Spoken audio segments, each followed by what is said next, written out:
Salut à tous les abonnés du site d'information apandanews.net.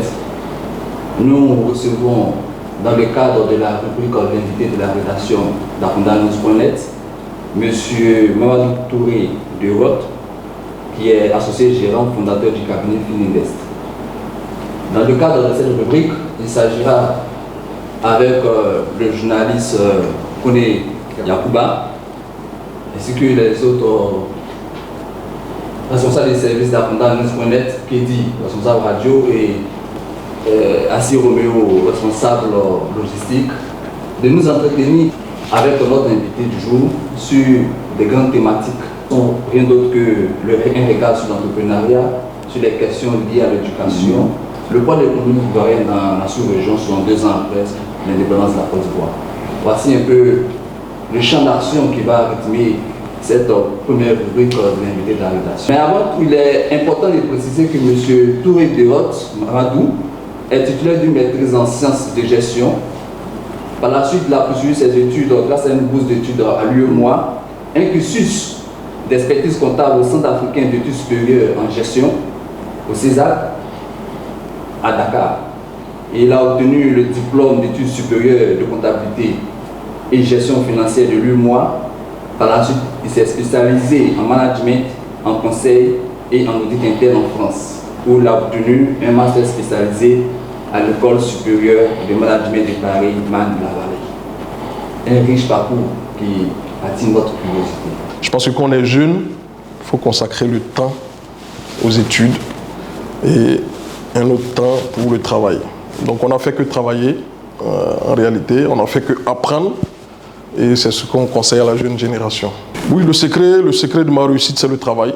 C'est le travail, et c'est pas le génie, c'est un travail constant, et j'ai su m'accrocher à ceux qui connaissaient mieux que moi. Et ça, je me rappelle très bien, et au lycée, et lorsque je sentais des faiblesses dans certaines matières, je m'approchais de celui qui, en classe, avait la connaissance, semblait maîtriser la matière.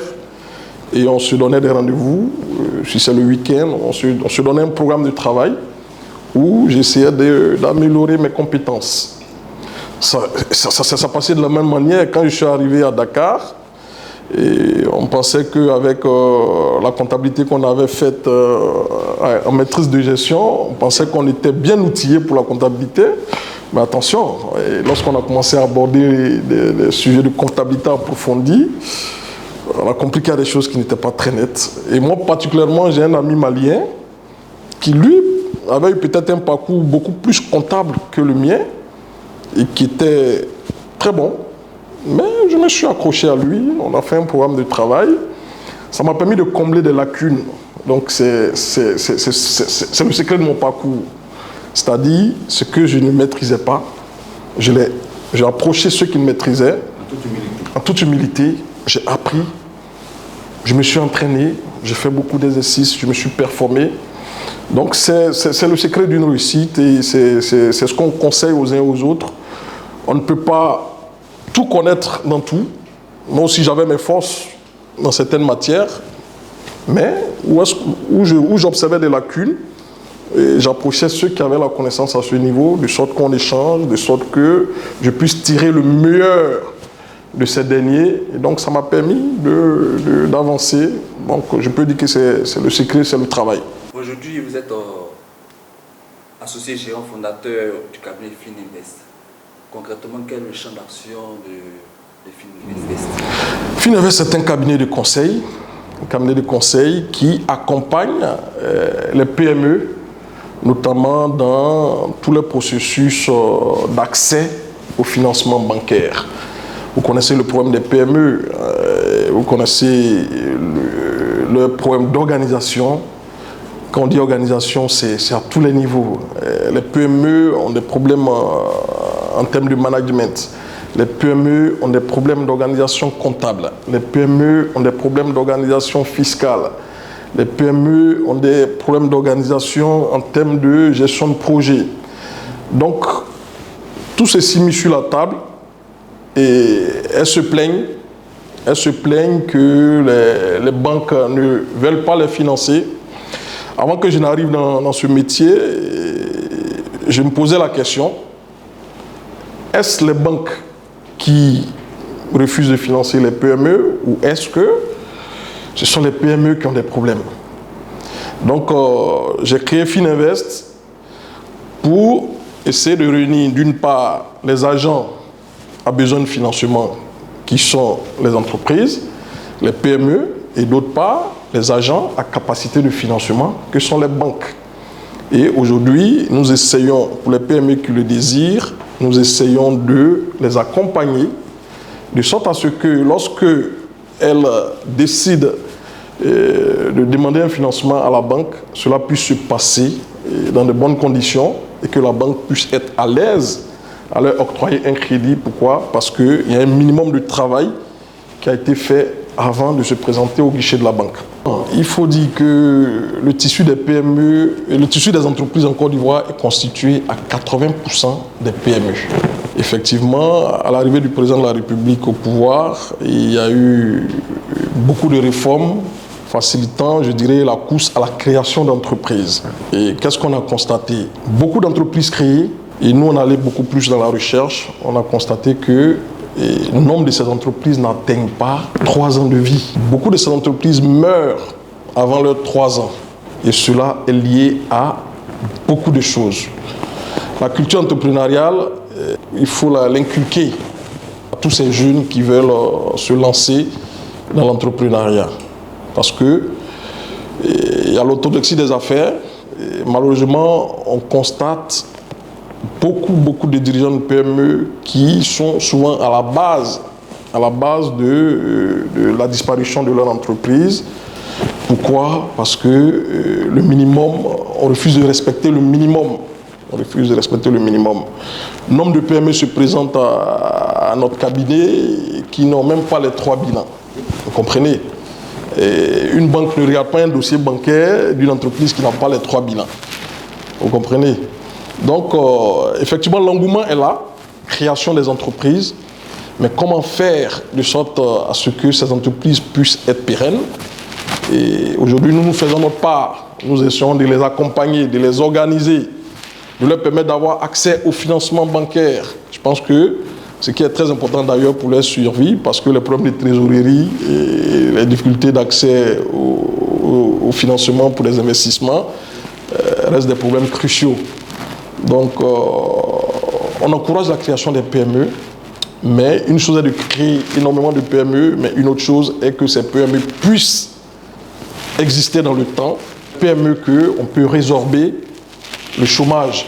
Il ne faut pas compter sur les concours de la fonction publique, il ne faut pas compter sur l'administration publique pour résorber le chômage. Le nombre important de jeunes diplômés chaque année ne peut être absorbé par l'administration publique. Donc, seuls les PME détiennent le levier pour résorber le chômage. Et donc, il faut que ces PME subsistent. Cela peut être, n'est-ce pas, la solution, n'est-ce pas, au fait d'endiguer ce qu'on appelle le chômage en Côte d'Ivoire. Non, du tout. C'est ce que j'ai dit tout à l'heure. Et il y a une culture quand même de création d'entreprises en Côte d'Ivoire. Je pense que ce sont les difficultés qui poussent les jeunes à passer des concours en général. Si vous faites une petite enquête, vous verrez que même ceux qui passent des concours, ils ont toujours des tentatives de création de ce qu'on appelle PME ou très PME, très petites et moyennes entreprises. Donc il y a une culture qui est là et il faut plutôt l'accompagner, la développer. Sinon la culture de création d'entreprises, ils l'ont plus ou moins, les Ivoiriens l'ont, sauf que souvent ils sont touchés par le découragement parce que créer et développer une entreprise, c'est beaucoup de difficultés à affronter. Plusieurs lauriers, il faut être bien formé. Monsieur Deroux, quel est votre regard sur l'école ivoirienne? Oui, moi j'aime bien les chiffres. J'aime bien les chiffres et je me suis permis de regarder un peu suivant le débat sur le taux d'échec au bac. Je me suis permis de regarder un peu les statistiques. Les statistiques permettent de faire de bonnes analyses. Et j'ai constaté que les problèmes de l'école ivoirienne ne datent pas d'il y a 10 ans. Les problèmes de l'école ivoirienne datent de 1992. En réalité, si vous remontez les chiffres, vous verrez que depuis 1992 jusqu'à cette année, on n'a plus dépassé les 50% de taux de réussite au bac. Les taux les plus importants, 52%, datent de 90-91. À partir de 92, la chute a été constante avec quelques pics où on remonte à 40%, mais toujours 30%. Donc vous comprenez que quand on se situe à 30% aujourd'hui, ce sont les mêmes problèmes depuis 1992.